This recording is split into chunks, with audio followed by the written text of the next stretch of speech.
All wrapped up, episode 4 of Survivor Winners at War. Another very interesting episode. We're starting to see just how much the dynamic of everyone being a winner actually is changing the game. We're really starting to see lines formed between the more iconic players and the newer players, which I find kind of interesting because, you know, I always think like if I got put in that situation, I would want to work with the people I idolized. And really, I get the feeling that most of the players in the game just want to get them out of the game as quickly as possible. It's kind of an interesting dynamic and very much adds a lot of intrigue for me to this whole season. Like we look at the Edge of Extinction and it's all, well, mostly better known or older players that are all sitting there, or players who aligned with the more popular players, and really finding that very interesting. So at the start of the episode, we get a glimpse at our two tribes. We can see that Sele is still really posturing. I mean, they've been 2 or 3 tribal councils in a row now, and always looming in the back of their minds that, you know, we're gonna go to another one. We're going back again.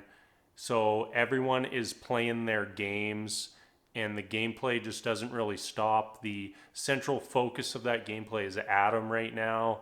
He was really overstepped his bounds last week and probably should have been voted off, but in the end we saw Ethan go home because he was playing with Boston Rob.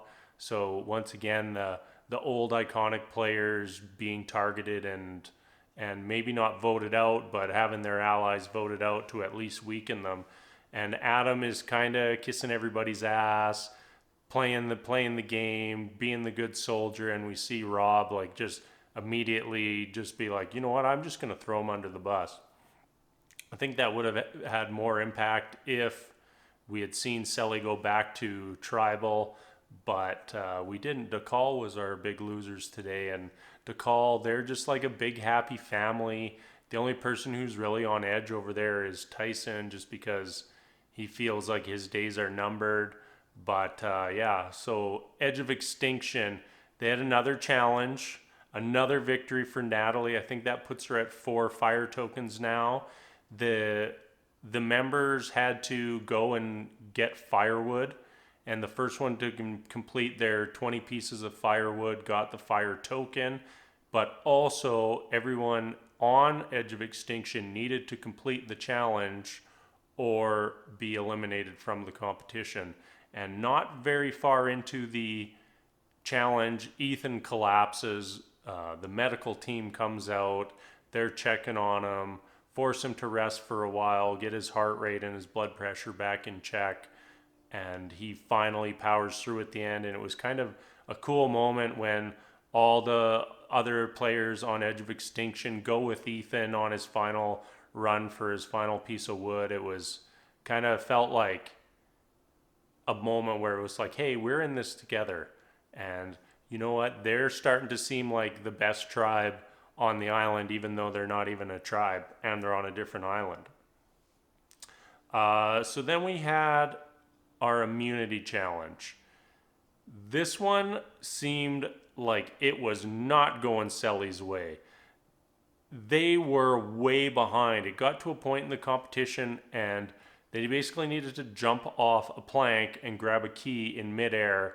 And Adam was the last player left to jump and grab the key. And he kept missing and missing. And every time he misses, he has to swim back to the platform, climb up on the platform, climb to the top of the platform, work his way out again. And we see Dakal, they're way ahead. They're on the puzzle. It looks like they're just crushing it. And it seems like a foregone conclusion that they have won the challenge. So Adam finally gets the key. Sele gets to the final puzzle. And we see, once again, Rob is on the puzzle. Rob has had a bad run on the puzzles so far this season. And I was kind of just expecting that a new player would get the call to solve the puzzle. It feels like Rob is really relied on a lot for in the challenges, and I don't really know that he's that much better than everybody else. I mean, we're an entire season of winners. Like, how much better is the guy? But Rob and Michelle end up doing our puzzle together, and they absolutely crush it. They start the puzzle, they're not missing a piece, they're getting everything right, and it's mere seconds before they've caught up and passed the call and just end up blowing them out of the water. Dakal made an error and basically had to restart their puzzle, and it was game over for them. So from there, we go back to Dakal and immediately see Tyson scrambling. And usually when we see this in Survivor, one person running around the island with their, like a chicken with their head cut off, going to every single person saying, oh, vote out this person, vote out this person, vote out this person. There's a pretty good chance everybody's just going to be, yeah, nah, and just vote that person out. And that is exactly what we saw tonight.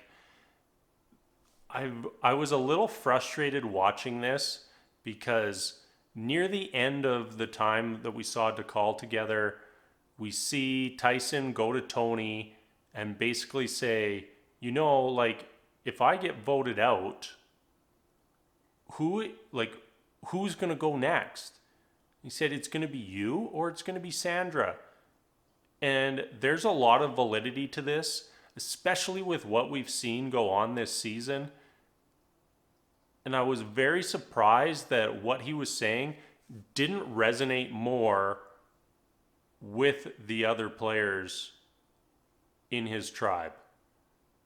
I mean, it was a very simple, you get Tyson, you get Tony, you get Sarah, you get Sandra, you get Kim. Done. It's over. You vote out whoever you want, in whatever order you want. You have full control. And you have that, you almost have a forced connection just by virtue of the way the game is being played. But instead, the tribe goes, votes out Tyson, and for some reason, Sandra and Tony and Sarah seem to think that they're going to be safe with the rest of their tribe. I'm not buying it. Really loving this season.